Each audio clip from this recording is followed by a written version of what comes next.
Some prison movies, though they show the horrible nature of prisons and that the prisoners are robbed of the freedom of daily life, they are subject to abuse and the politics of the prison system, etc. You can't help but feel with some prison movies that it would be kind of cool to be a prisoner in the prison that they depict.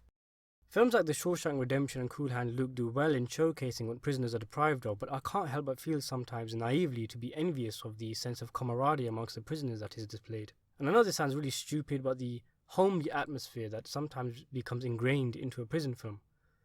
Papillon is no such movie. If I ever become endangered enough to believe that it would be cool to be in a prison, this picture beats it out of me.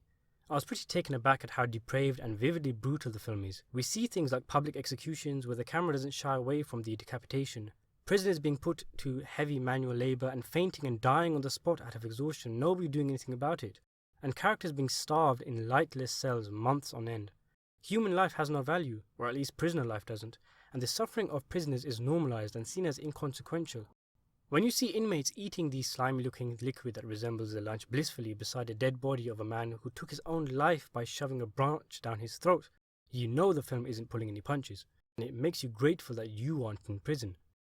Our protagonist is Papillon, who I believe is supposed to be French, although Steve McQueen sounds and looks as American as he ever does, and it's suggested that he is imprisoned for a crime he didn't commit. It's not really the point of the film though, and the fact that the inmate who he befriends, played by Dustin Hoffman, was jailed for a non-violent crime, it emphasises that we're supposed to be on their side, and who wouldn't be after witnessing the incredible, unforgiving task the inmates have to endure.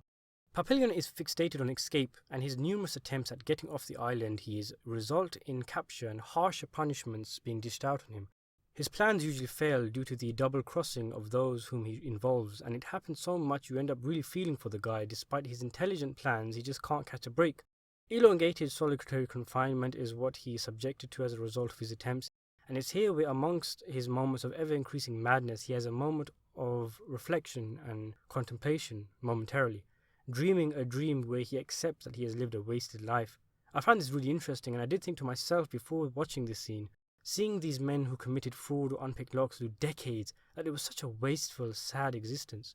The acting all round is pretty neat. It didn't blow me away, but I felt everyone did their jobs efficiently. McQueen played McQueen for the first hour or so, and when he is given solitary and begins to lose his mind, he gives us some of the best work of his career. Old Papillon was a little weird though. It was like he was trying to do a Clint Eastwood impression. Hoffman excels as the goofy Dago, though I didn't feel much chemistry between the two leads. Perhaps this was because we were witnessing two different generations, two wildly different styles of acting, or maybe it was because of slight tensions between the duo on set. Filmed on location, director Franklin Schaffner did a good job in getting us right up and close and personal with the jail. You feel dirty watching it, like you're itching with the disease or sweating under the heavy sun. The storytelling was a little rough and fatiguing. Many times you feel like you've just witnessed the climax, and then you get another story thread, and then another, and then another. The film doesn't really work in the whole kind of first act, second act, third act kind of way. I suppose that comes with faithfully adapting a true life novel, because real life doesn't work like a movie. And anyway, being in a state where you're tired and worn out is the perfect way to appreciate the film's ending. This movie is a grim undertaking, but one that is also rich in adventure, and not without the odd jabs of comedy. It may be one of the most punishing prison movies, but it's also one of the finest. I give it an 8 out of 10.